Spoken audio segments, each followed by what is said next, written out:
The media selects the topics to be covered. They gatekeep. They set the agenda. That agenda is all but hand-delivered to them by the same elites within Washington, D.C. and the corporate public-private partnership. Great example of this is a few days before the election. The New York Times targeted conservatives and independent media that broadcast on YouTube. Why?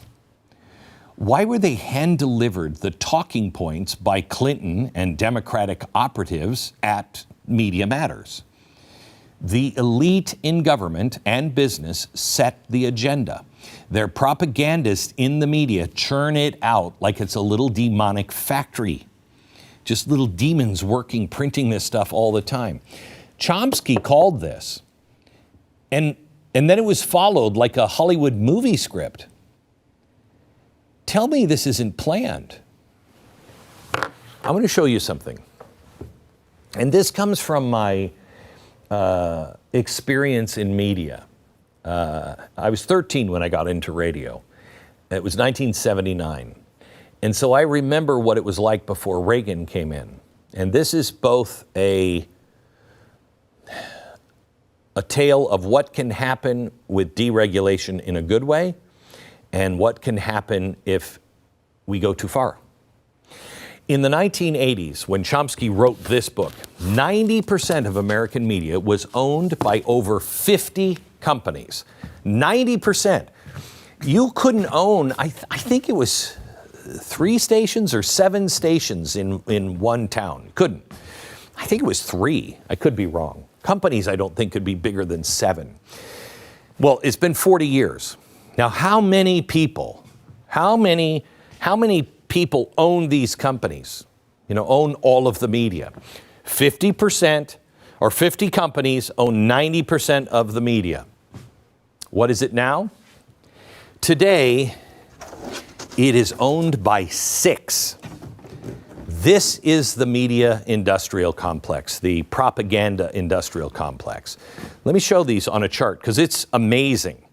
National Amusements and the Redstone family control CBS, CMT, MTV, Nickelodeon, gaming, internet, Simon & Schuster, and so much more. Look at that.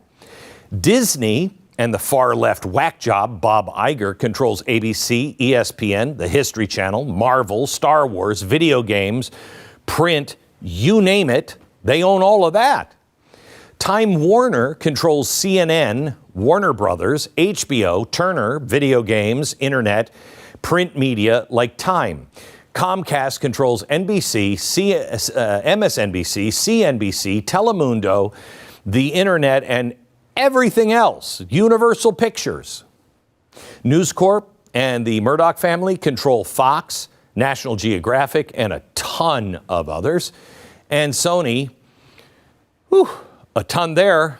A lot of it is music, ton of TV, movies, and so much more. Now, these are just a few examples of what these conglomerate owns. Remember, almost everything you use and consume and eat owned by, 12 companies?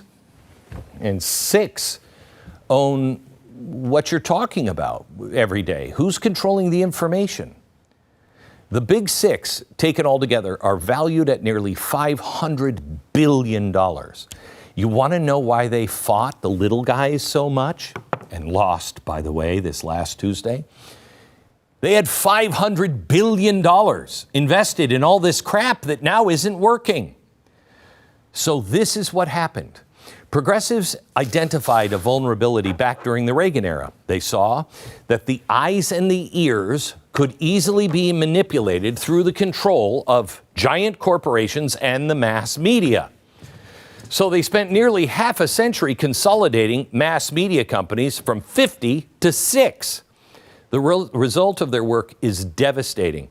Let me just show you this. Here's our eyes and our ears, what we hear and what we see, and we're now being told, don't pay attention to any of that. But the left brain and the right brain, okay?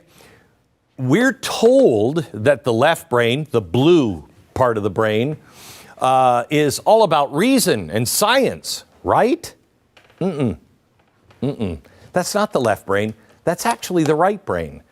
it's actually the left brain is math and reason. They flipped everything. Right is about feelings and emotion and creative. But that's not what the Reds are.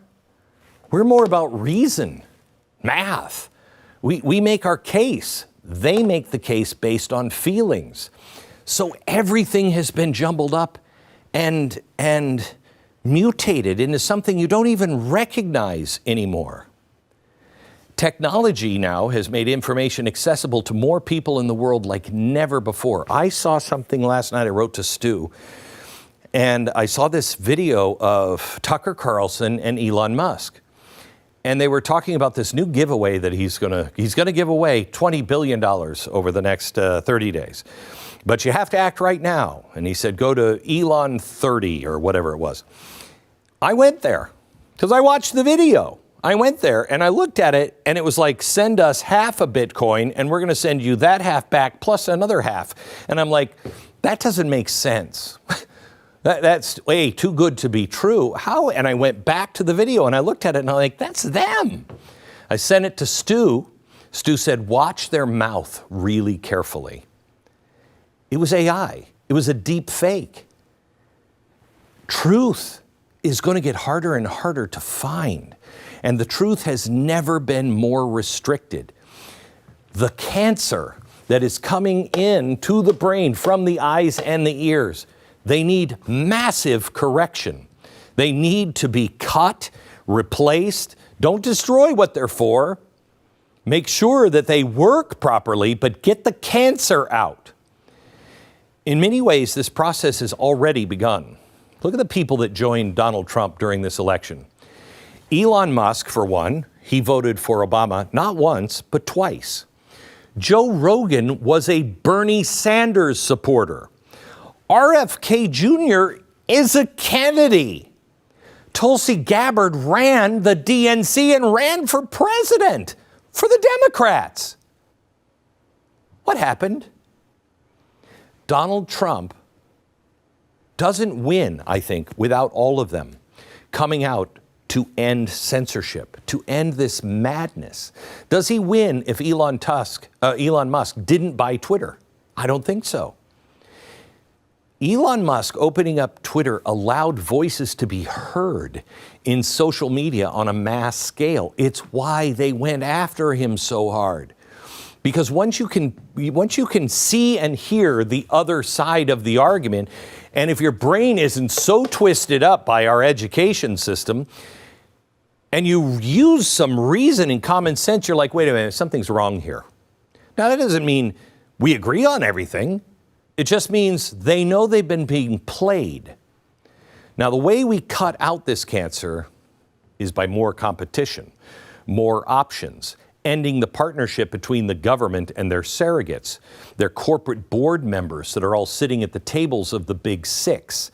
Increase the amount of independent media. No government bailouts, no government startups. Let the system work. Halt the cronyism between the government and the media companies. Stop the people who work here and here from then going up here and saying, here's what we do with all this information. Cut all of the funding from three-letter agencies to private entities that censor the American public. That's how we fix it. And the great thing is, that's Donald Trump's plan.